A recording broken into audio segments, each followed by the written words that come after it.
Welcome to my YouTube channel free tuition class. माध्यमिक शिक्षण में आप सभी का स्वागत है।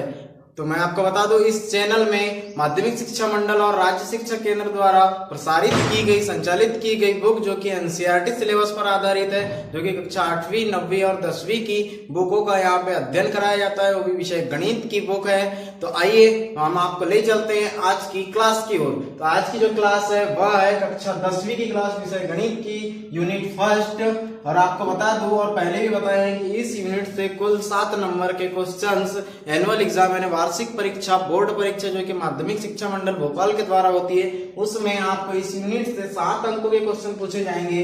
और अब हम आपको ले चलेंगे 1.4 की ओर। और आपको बता दूं कि अभी तक की जो क्लासेस ली गई है 1.1, 1.2 की, तो इन क्लासों की जो आपने यदि इन क्लासों को अटेंड नहीं किया है, इन क्लासों को आपने रीड नहीं किया है, तो इनकी जो लिंक है नीचे डिस्क्रिप्शन में डली हुई है। तो इस क्लास को देखने से पहले आप उन क्लासों को देखिए, तो आपको इस क्लास का ज्यादा से ज्यादा नॉलेज मिल पाएगा। तो आइए स्टार्ट करते हैं एक्सरसाइज यूनिट 1 की एक्सरसाइज 1.3। लेकिन उससे पहले हम कुछ एग्जांपल हल करेंगे, क्योंकि ये बोर्ड एग्जाम है। 10th की जो एग्जाम होती है, बोर्ड लेवल की एग्जाम होती है, बोर्ड ही होती है। और आपको बता दो कि इसमें जो एग्जाम्पल है यह भी पूछ सकता है। जरूरी नहीं है कि एक्सरसाइज के ही क्वेश्चन पूछे, इसमें एग्जाम्पल भी पूछ सकता है। और आपको बता दो मैं 1.3 से पहले 2 एग्जाम्पल्स है, कुछ एग्जाम्पल्स है 2-3, हम उन एग्जाम्पल्स को क्लियर करेंगे। और 1.3 में है क्या? 1.3 में है अपरिमेय संख्याओं का पुनर्भ्रमण।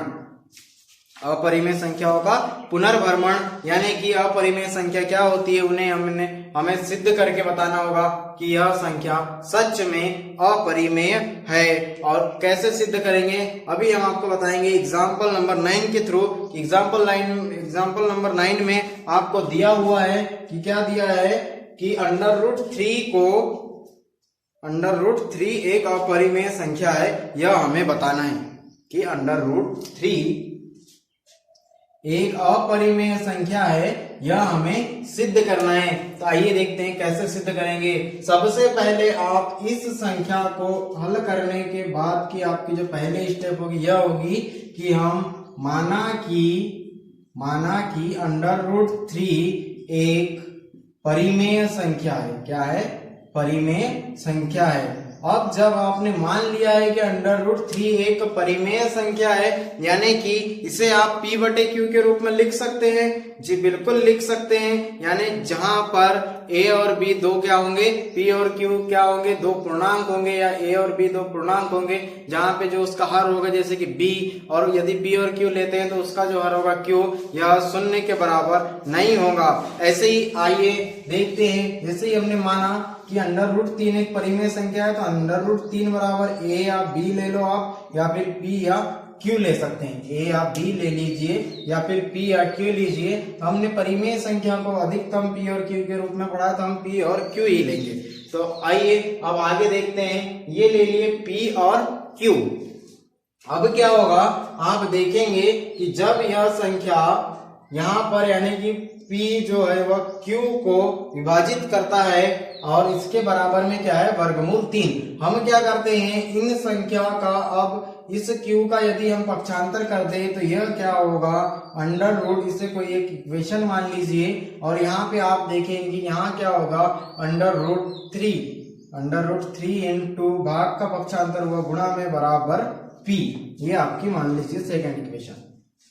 तो ऐसा क्या हो सकता है? जी बिल्कुल हो सकता है, और ऐसा ही होना चाहिए। अब आप क्या करते हैं, आप देखिए कि हम यदि इन दोनों P और Q के जब गुणनखंड तोड़ेंगे तो कितने गुणनखंड टूटेंगे? P और Q के गुणनखंड 1 होगा, क्योंकि P और Q सहभाज्य संख्या है। क्या है? सहभाज्य संख्या है। सहभाज्य संख्या है, यानी कि इनका जो गुणनखंड होगा वह क्या होगा, P और Q होगा। यानी कि जो Q है वह P को डिवाइड कर देगा। अब आप देखेंगे कि √3 इंटू Q का गुणनखंड P के बराबर है।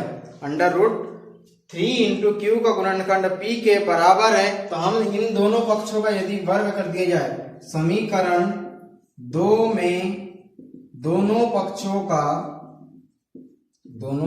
का वर्ग करने पर, दोनों पक्षों का वर्ग करेंगे तो हम पाएंगे कि √3 इंटू क्यू इसका वर्ग हो गया बराबर p का वर्ग, यानी कि √3 का वर्ग इंटू क्यू का वर्ग बराबर p का वर्ग। और आप देखेंगे कि √3 का वर्ग यानी वर्ग से वर्गमूल कैंसिल, यानी 3 इंटू क्यू का square is equal to p का स्क्वायर। क्या हो गया? p का स्क्वायर। अब हम ऊपर ले चलते हैं तो आप यहाँ देखेंगे, आप क्या देखेंगे कि यह गुणा वाली संख्या है, इसका क्या होगा? पक्षांतर होगा, इसका पक्षांतर होगा q का square is equal to p का स्क्वायर अपॉन 3। क्या ये ऐसा हो सकता है? इसे आप कोई इक्वेशन मान लीजिए थर्ड। आप यहां लिखेंगे कि 3 p को विभाजित करता है। 3 क्या है? p को विभाजित करता है, यहां लिखेंगे 3 p स्क्वायर को विभाजित करता है, तो 3 p को भी विभाजित करेगा, 3 p को भी विभाजित करेगा, 3 p को भी विभाजित करेगा। और आपने देखा है कि जो 3 है यह क्या है? यह एक अभाज्य संख्या है। क्या है? 3 एक अभाज्य संख्या है।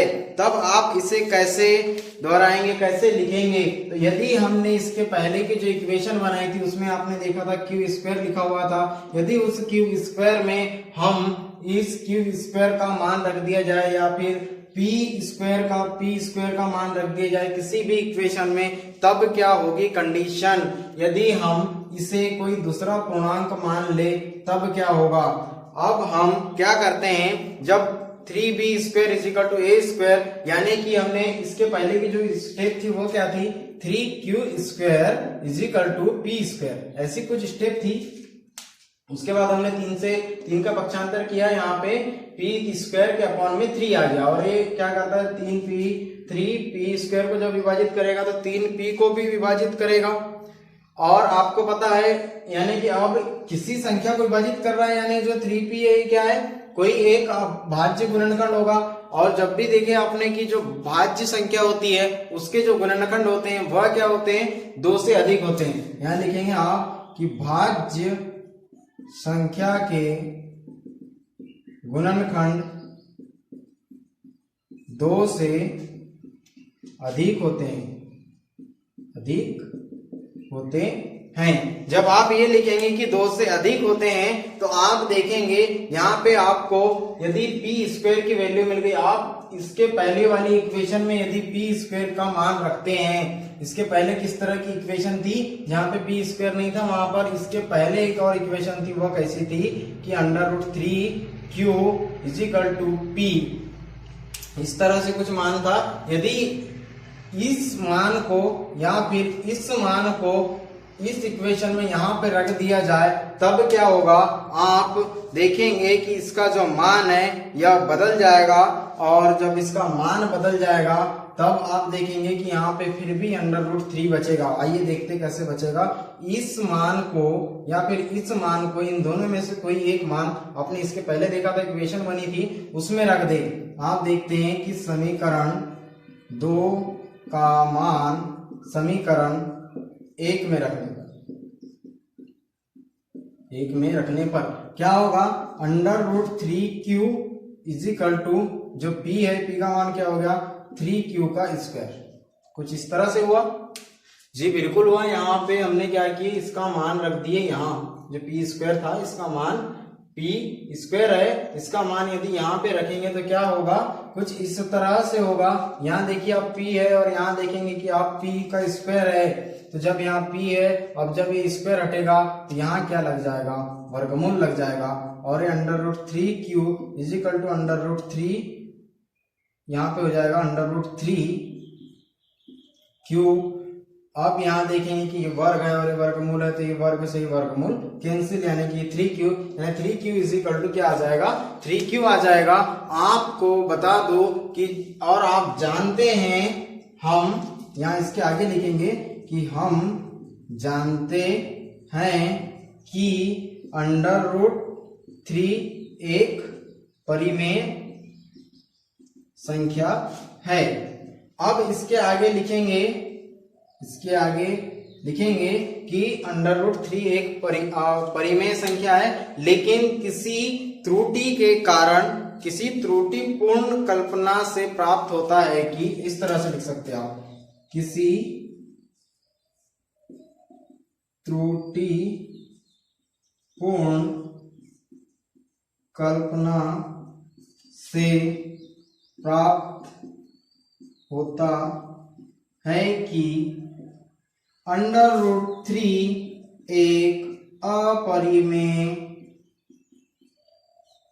संख्या है। अंडर रूट 3 एक अपरिमेय संख्या है और यही है इसका सॉल्यूशन। और आप देखेंगे कि इसके एग्जांपल के पहले जस्ट आपको अंडर रूट 2 को सिद्ध करने के लिए कहा था कि आप इसे कैसे सिद्ध करेंगे। तो अंडर रूट 3 की जगह आप अंडर रूट 2 रख करके सिद्ध कर सकते हैं। ये इसकी प्रोसेस है। यही ऐसे ही आप अंडर रूट 5 को भी सिद्ध करेंगे। तो आइए आप आगे बढ़ते हैं। हम इसके अलावा एग्जाम्पल 9 के अलावा अब हम देखते हैं अगला एग्जाम्पल इसी तरह देखते हैं। अब एग्जाम्पल नंबर 10। एग्जाम्पल नंबर 10 में क्या है? एग्जाम्पल नंबर 10 में फिर से थोड़ा सा डिफरेंट दे दिया कि 5 माइनस अंडर रूट 3। क्या दिया है? 5 माइनस अंडर रूट 3 को सिद्ध कीजिए कि दर्शाना है कि 5 माइनस अंडर रूट 3 एक अपरिमेय संख्या है। और आपको इसके पहले वाले क्वेश्चन अंडर रूट 3 में बताया गया कि सबसे पहले क्या करना है कि 5 माइनस अंडर रूट 3 एक परिमेय संख्या मानना है। यहाँ पे लिखेंगे आप माना कि 5 माइनस अंडर रूट 3 एक क्या है? परिमेय संख्या है। और जब भी कोई परिमेय संख्या है तो आप किसी भी परिमेय संख्या को किस रूप में लिखते हैं? p बटे q या a बटे b के रूप में लिखेंगे। तो यहाँ पे यदि हम यहाँ पे p बटे q की जगह a और b बिल्कुल ले सकते हैं जी, बिल्कुल ले सकते हैं। अब आप देखेंगे कि यहाँ से यदि -5 का हम पक्षांतर कर दिया जाए तो क्या होगा? 5 का पक्षांतर करने पर हमें 5 का पक्षांतर करने पर क्या मिलेगा? Minus under root 3 is equal to a बटे b माइनस 5। और ये माइनस को कट करने के लिए हम 3 is equal to a upon b plus 5 ऐसा लिख सकते हैं जी, बिल्कुल लिख सकते हैं। और आप जानते हैं कि a अपॉन b प्लस 5 और a minus a upon b minus 5 और a अपॉन b प्लस 5 ये क्या है? एक परिमेय संख्या है। a अपॉन b प्लस 5 एक परिमेय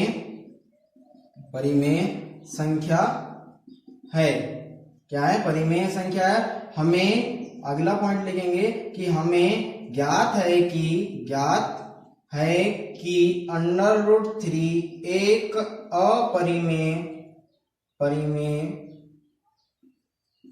संख्या है। हमें ज्ञात है कि अंडर रूट 3 क्या है? एक अपरिमेय संख्या है। अब यहाँ अगला स्टेप लिखेंगे कि कुछ विरोधाभास से हमें प्राप्त होता है कि विरोधाभास से क्या प्राप्त होता है कि 5 माइनस अंडर रूट 3 एक अपरिमेय संख्या है। आई थिंक आपको ये चीज समझ में आएगी। और आपको बता दूं कि इसकी ये जो थ्योरी है ये बहुत इंपॉर्टेंट है। यदि आपके एग्जाम में ये क्वेश्चन आ जाए या इसके पहले वाला एग्जाम्पल आ जाए या इसके बाद वाला एग्जाम्पल आ जाए तो आपको ये इस तरह से थ्योरी लिखना बहुत ही जरूरी है।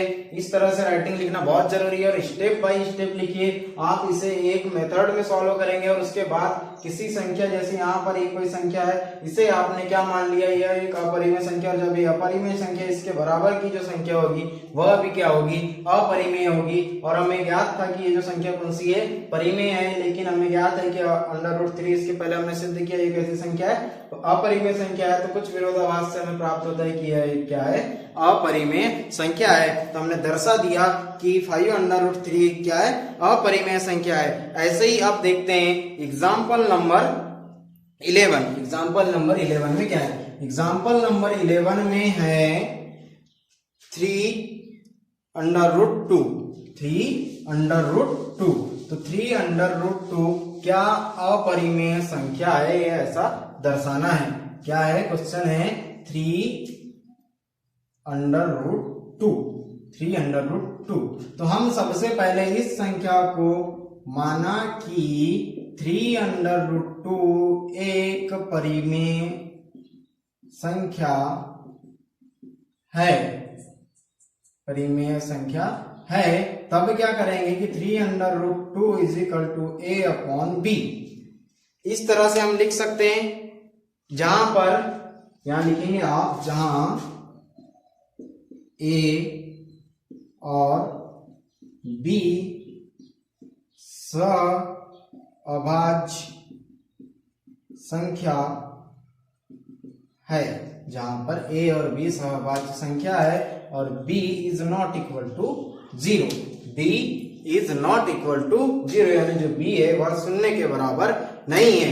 तब आप अगली कंडीशन देखेंगे कि ये जो संख्या गुणा में इसका यदि पक्षांतर करेंगे तो कहां जाएगी, भाग में जाएगी। कहां जाएगी, भाग में जाएगी, यानी कि यह इस तरह से हो जाएगा √2 इज इक्वल टू a/b/3 और इसके अपॉन में हम 1 लिख सकते हैं। यानी कि जब इस संख्या को हल करेंगे तो √2 बराबर a/3b हो जाएगा। कितना हो जाएगा, 3b हो जाएगा। तो आप देखेंगे कि √2 का मान हमें कितना मिला है, a/3b। और हम ये अच्छी तरह से जानते हैं कि जो √3 है, यानी आपने देखा कि जो 3b है, 3b a को विभाजित करता है, a को विभाजित करता है।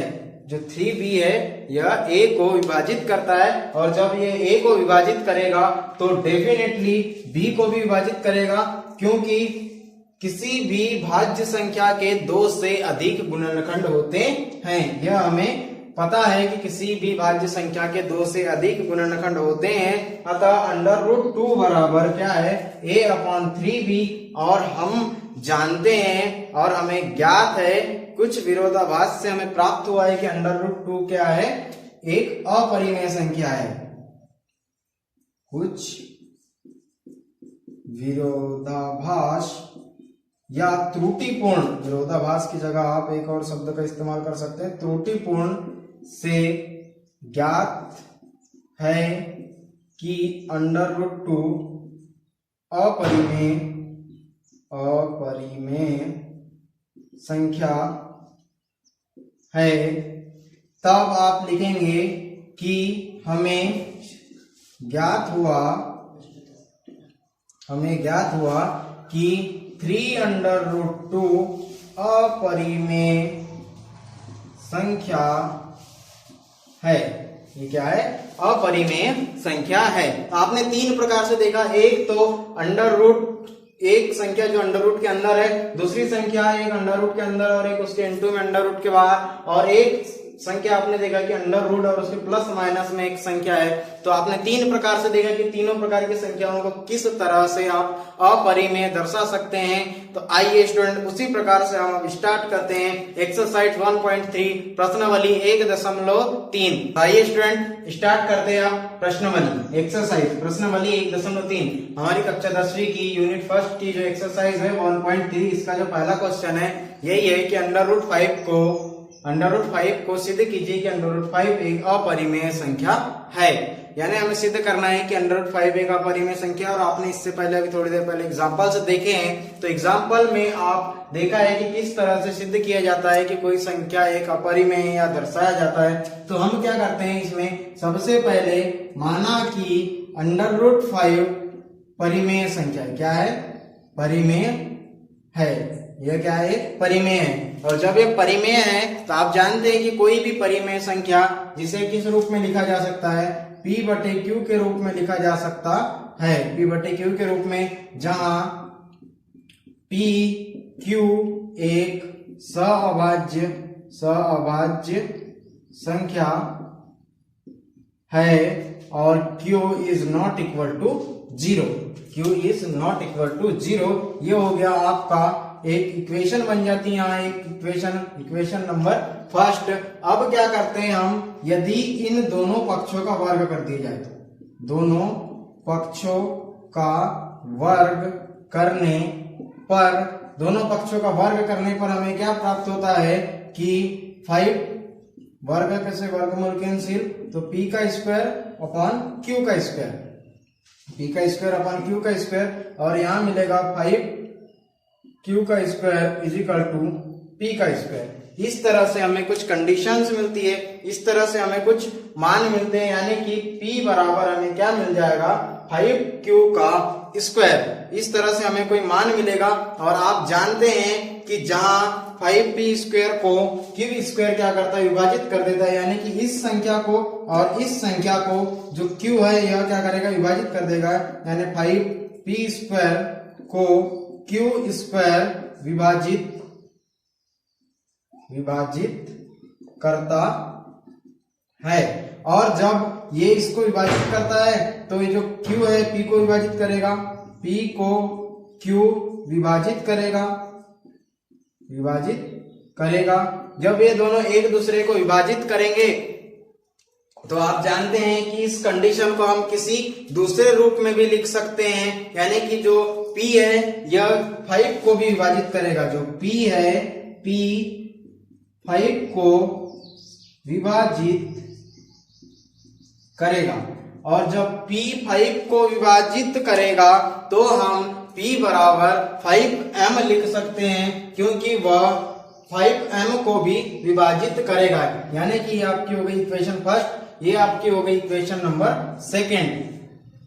आप इन समीकरण को याद रखेंगे, ये हमें आगे अभी काम आने वाले हैं। तो आप इस तरह से लिख सकते हैं कि p बराबर 5, यानी कि p is equal to 5m, और ये हम यह लिखा जा सकता है। यह कैसे लिखा जा सकता है, इन कंडीशन पर यह लिखा जा सकता है, और p का मान समीकरण एक में रखने पर हमें क्या मिलेगा, जो समीकरण एक था वह क्या था हमारा 5/p, यह था under root 5 is equal to p upon q, और जब इसमें हम इसका मान रखेंगे तो हमें क्या मिलेगा कि under root 5p is equal to 5m upon q। यानी आप देखेंगे कि 5m को क्या कर रहा है, q डिवाइड कर रहा है। यदि हम इनका स्क्वायर किया जाए, यदि इसका स्क्वायर कर दिया जाए तो और हमें क्या मिलेगा कि 5 इज इक्वल टू 5 का स्क्वायर करेंगे 25m का स्क्वायर अपॉन q का स्क्वायर, इसके इज इक्वल टू में हमको क्या मिलेगा 5q का square is equal to 25m का स्क्वायर। इस तरह से हमें कुछ प्राप्त होगा। यदि हम इन दोनों का वर्ग करें तो यहाँ पे वर्ग करने पर हम यदि वर्ग करते हैं तो हमें कुछ इस तरह से इक्वेशन प्राप्त होगी, और यह इक्वेशन आप जानते हैं कि जहां q स्क्वायर 5 से विभाजित हो जाता है, जहां पे जो q स्क्वायर है ये क्या होगा 5 से विभाजित हो जाएगा, जहां q स्क्वायर 5 से विभाजित होता है। और जब भी कोई संख्या किसी संख्या से विभाजित होती है तो उसके 2 से अधिक गुणनखंड होते हैं, और इसका जो गुणनखंड है वह क्या है होता है, और गुणनखंड 1 है। और जब गुणनखंड 1 है तो जो 5 होगा वह क्या होगा, जो q स्क्वायर होगा यह क्या होगी, एक अभाज्य संख्या होगी। जो q स्क्वायर क्या होगी, एक अभाज्य संख्या होगी। p और q के एक उभयनिष्ठ गुणनखंड क्या होंगे, सिर्फ और सिर्फ 5 होंगे। तो जो p आपने देखा इसके पहले p को विभाजित कर रहा था, अब किसको विभाजित कर रहा है, q को। p और q का उभयनिष्ठ गुणनखंड 5 है। इसका जो उभयनिष्ठ गुणनखंड है वह क्या है 5 है। और हम जानते हैं कि किसी भी भाज्य संख्या का जो गुणनखंड होते हैं, किसी भी भाज्य संख्या के गुणनखंड 2 या फिर 2 से अधिक होते हैं। तो जब 2 या 2 से अधिक होते हैं तो हमें यहाँ विरोधाभास से प्राप्त होता है कि √5 एक अपरिमेय संख्या है। आप इस तरह से दर्शा सकते हैं कि वर्गमूल 5 एक अपरिमेय संख्या है। अब देखते हैं स्टूडेंट आगे इसका सेकंड क्वेश्चन की। सेकंड क्वेश्चन क्या है कि 3 + 2 √5। इसका जो सेकंड क्वेश्चन है वह क्या है 3 + √5। 3 + √5 हमें इसे दर्शाना है या फिर सिद्ध करना है कि यह एक अपरिमेय संख्या है। तो हम क्या करते हैं, अभी आपने देखा एग्जांपल्स में, आपने देखा पहले क्वेश्चन में आपने देखा और एग्जांपल्स में भी देखा कि सबसे पहले हम माना कि 3 + √5 एक परिमेय संख्या है। परिमेय संख्या है। जब यह एक परिमेय संख्या है तो इसे हम क्या करेंगे कि P/Q के रूप में लिख लेंगे। P/Q के रूप में लिखेंगे। और जहां PQ कोई पूर्णांक है, P और Q सहभाज्य संख्या है, सहभाज्य संख्या है। और जब यह सहभाज्य संख्या है तो जहां Q ≠ 0, इस तरह की आप यहाँ कंडीशन लिखेंगे। उसके बाद क्या करेंगे, इन दोनों पक्षों का यदि वर्ग कर दिया जाए, तो इन दोनों पक्षों का यदि वर्ग कर दिया जाए या फिर इनके बीच कुछ पक्षांतर कर दिया जाए, ये हो गया हमारा इक्वेशन। अब क्या करते हैं, दोनों पक्षों का वर्ग करने पर, दोनों पक्षों का वर्ग करने पर आपको क्या मिलेगा 3 √5 का ये स्क्वायर मिलेगा = P का वर्ग = Q का वर्ग। और आप यहाँ पे A का वर्ग प्लस B का वर्ग का फॉर्मूला लगाने का सोचेंगे, लेकिन आपको यह चीज नहीं लगानी है। इसके जो वर्ग है इसको डिवाइड कर देना है 2 रूप में। तो ये 3 का वर्ग हो जाएगा, √5 का वर्ग क्या इस तरह से लिख सकते हैं P का वर्ग अपॉन Q का वर्ग। अब आप यहाँ देखेंगे कि 3 × 3 = 9 प्लस ये कट जाएगा तो यहाँ बचेगा 5 बराबर P का वर्ग अपॉन Q का वर्ग। तब फिर आपकी जो सेकेंड स्टेप क्या बनेगी, 9 और 5 14, तो 14 = P का स्क्वायर अपॉन Q का स्क्वायर। तो हमें एक वैल्यू मिल जाएगी P² बराबर कितना हो जाएगा 14Q का स्क्वायर। P² बराबर 14Q का स्क्वायर। यह एक कोई मान हमें मिल जाएगा या फिर कोई एक इक्वेशन हमें मिल जाएगी या एक समीकरण हमें मिल जाएगा। तब हम क्या करेंगे, यहाँ पे इसके नीचे हम लिखेंगे कि जो Q² है या P² और 14 दोनों को क्या करता है, विभाजित कर देता है, जो दोनों को विभाजित कर देता है। तो यहाँ आप इसके नीचे एक स्टेप लिख सकते हैं कि जो ये P² और Q² क्या है, दोनों को विभाजित कर देता है। यानी कि P² और 14 को Q² विभाजित क्या है, विभाजित करता है। और हम भली भांति जानते हैं, और हमें ज्ञात है, हमें क्या ज्ञात है कि √5 हमें ज्ञात है कि वर्गमूल 5 अपरिमेय संख्या है। ऐसी है, अपरिमेय संख्या है। अतः त्रुटिपूर्ण ज्ञात होता है कि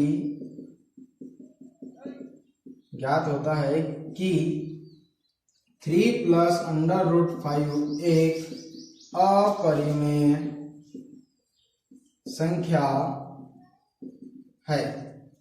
अतः हमें किसी त्रुटिपूर्ण ज्ञात होता है कि 3 प्लस अंडर रूट 5 एक अपरिमेय संख्या है। आप इस तरह से दर्शा सकते हैं कि 3 धन वर्गमूल 5 क्या है, एक अपरिमेय संख्या है। तो ये था आपका क्वेश्चन नंबर 2। इसी तरह अब हम आगे देखेंगे क्वेश्चन नंबर 3। फ्रेंड देखते हैं क्वेश्चन नंबर 3। क्वेश्चन नंबर 3 में आपको 3 क्वेश्चन दिए हुए हैं। उसमें से ये पहला क्वेश्चन है कि 1/√2 इसे हमें प्रदर्शित करना है या दर्शाना है या ज्ञात करना है कि क्या है, एक अपरिमेय संख्या है। तो हम हल करेंगे और इसमें हम लिखेंगे कि माना कि 1/√2 एक परिमेय संख्या है। क्या है? एक परिमेय है। तो जब यह एक परिमेय संख्या है तो इसे p बटे q के रूप में लिखेंगे, यानी कि √1/2 is equal to p upon q। कैसे लिखेंगे? 1/√2 is equal to p upon q। यह हमारी पहली इक्वेशन होगी और आप यहां लिखेंगे कि p और q एक पूर्णांक और सअभाज्य संख्या है और q is not equal to 0। आप कुछ इस तरह से लिखेंगे। अब यहाँ पे हम यदि इन पक्षों का वर्ग कर दे या फिर इनका कोई पक्षांतर कर दे, तो हम इनका पक्षांतर करते हैं, भाग वाली संख्या इसका पक्षांतर होगा, गुणा में जाएगा तो ये हो जाएगा q/√2 is equal to p। यह हो जाएगा, ये हो गई हमारी इक्वेशन नंबर 2। और जब इस सेकेंड इक्वेशन का समीकरण 1 का मान हम इस समीकरण 2 का मान हम समीकरण 1 में रखेंगे तो क्या प्राप्त होता है? समीकरण 2 से मान समीकरण 1 में रखने पर हमें क्या प्राप्त होगा? 1/√2 is equal to q/√2 upon q।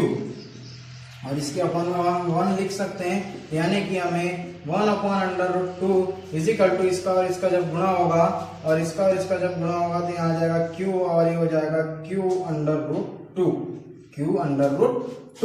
इस तरह से हमें कोई इक्वेशन नंबर 3 प्राप्त होगी। और जब यह इक्वेशन नंबर 3 प्राप्त होगी तो हम यह लिख सकते हैं कि यहाँ पर जो है q/q√2 एक क्या है? परिमेय संख्या है।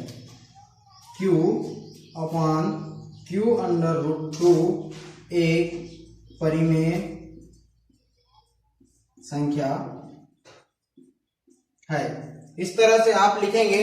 उसके बाद आप देखेंगे कि q/q√2 जब एक अपरिमेय संख्या है तो हमें इसी तथ्य के विरोधाभास से ज्ञात है कि √2 अपरिमेय संख्या है। और जब √2 अपरिमेय संख्या है अतः 1/2 भी अपरिमेय है। इस तरह से हम 1/√2 को यह सिद्ध कर सकते हैं या यह लिख सकते हैं कि 1/√2 भी एक अपरिमेय संख्या है। इस तरह देखते हैं क्वेश्चन नंबर 2, यानी क्वेश्चन नंबर 2 का क्वेश्चन नंबर 2 क्या कहता है कि क्वेश्चन नंबर 2 कहता है कि 7/5 यहाँ हम लिखेंगे 7/5 कि 7/5 को दर्शाना है या सिद्ध करना है कि 7/5 क्या है? एक अपरिमेय है। तो हम यहाँ लिखेंगे माना कि 7/5 एक परिमेय संख्या है। जब यह एक परिमेय संख्या है तो हम इसे लिख सकते हैं 7/5 is equal to p upon q। इस तरह लिख सकते हैं। ये होगी हमारी इक्वेशन जहां pq एक पूर्णांक है, और जब pq एक पूर्णांक साथ ही सभाज्य संख्या है और q is not equal to 0। q is not equal to 0। और जब एक गुणा वाली संख्या का पक्षांतर होगा भाग में तो क्या होगा कि √5 is equal to p upon क्या हो जाएगा 7q। ये हमारी सेकेंड इक्वेशन ये हो जाएगा। अब यदि हम √5 की वैल्यू फर्स्ट इक्वेशन में रख देंगे तो क्या हो जाएगा, जब फर्स्ट इक्वेशन में रखेंगे तो यहाँ पे हो जाएगा 7 इंटू पी अपॉन 7q, या फिर इसका स्क्वायर कर ले, या फिर यहाँ क्या लिखते हैं वर्ग करने पर। वर्ग करने पर हमें क्या ज्ञात होता है कि ये हो जाएगा 5 is equal to P square upon 49 upon Q square. कुछ इस तरह से हमें वर्ग करने पर प्राप्त होगा। और जब हमने वर्ग किया तो हमें ज्ञात है कि समीकरण दो से हम क्या लिखेंगे कि p अपॉन 7q एक परिमेय है। p अपॉन 7q एक परिमेय है।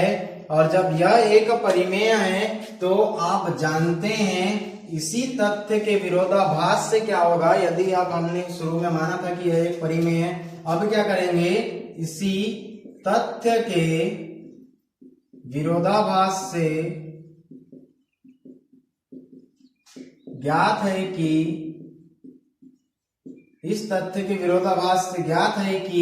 √5 अपरिमेय है, अतः 7√5 एक अपरिमेय संख्या होगी। आप इस तरह से क्वेश्चन नंबर 3 का सेकंड क्वेश्चन इस तरह से आप सॉल्व कर सकते हैं। ये था क्वेश्चन नंबर 2। अब आइए आगे देखते हैं क्वेश्चन नंबर 3 में। क्वेश्चन नंबर 3 में क्या है, 6 प्लस √2। क्वेश्चन नंबर 3 में क्या है ये देखेंगे कि 6 प्लस √2 इसे हमें सिद्ध करना है। ये 3 का क्वेश्चन नंबर 3 है, 6 प्लस √2। आप इसे किस तरह से प्रूव करेंगे, तो यहाँ आप लिखेंगे सबसे पहले हल में कि माना कि सभी क्वेश्चनों की तरह इस क्वेश्चन में भी √2 एक परिमेय है। ये क्या है, यह एक परिमेय है। और जब यह एक परिमेय है तो इसे 6 plus √2 is equal to P upon Q लिख सकते हैं, जहां पी क्यू पूर्णांक व सहअभाज्य है और q is not equal to 0। इस तरह से हम लिख सकते हैं। जब इस तरह से हम लिखेंगे तो ये हमारी हो गई इक्वेशन नंबर 1। अब यहाँ पे पक्षांतर करते हैं। पक्षांतर करने पर हमें क्या ज्ञात होगा कि √2 इज इक्वल टू प्लस है तो माइनस में चले जाएगा PQ माइनस 6। ये हो गया हमारा सेकेंड इक्वेशन। और समीकरण 2 से P अपॉन Q माइनस 6 एक परिमेय है। यह क्या है, एक परिमेय है। और जब यह एक परिमेय है तो आप यह लिख सकते हैं और एक बता सकते हैं कि इसी तथ्य के विरोधाभास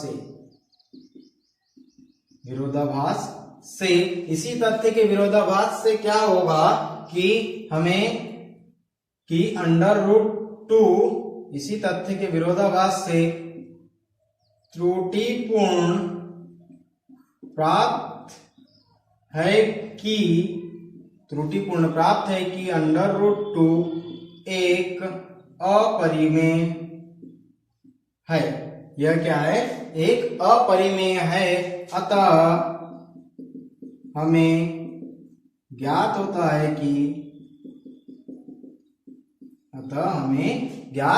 है कि 6 प्लस √2 अपरिमेय संख्या है। आप इस तरह से इस क्वेश्चन को इस फॉर्मेट में, इस रूप में लिख सकते हैं या दर्शा सकते हैं, और इसके नीचे और एक स्टेप लिख सकते हैं कि अतः अब हम दर्शा सकते हैं या फिर सिद्ध कर सकते हैं या फिर लिख सकते हैं कि 6 प्लस √2 एक अपरिमेय संख्या है। तो स्टूडेंट ये था 1.1 का क्वेश्चन नंबर थर्ड क्वेश्चन, यानी कि सबसे लास्ट क्वेश्चन। यहाँ पर समाप्त होती है हमारी प्रश्नावली 1.3, और इसी तरह से आप आगे और इसी तरह से क्लासेस को आगे कंटिन्यू करने के लिए आप हमारे YouTube चैनल की सभी क्लासेस को लाइक कीजिए और हमारे चैनल को सब्सक्राइब कीजिए और बेल आइकन को दबाना ना भूलें, और साथ ही साथ अपने फ्रेंड्स के साथ शेयर कीजिए। Thank you, thanks for watching, have a nice day.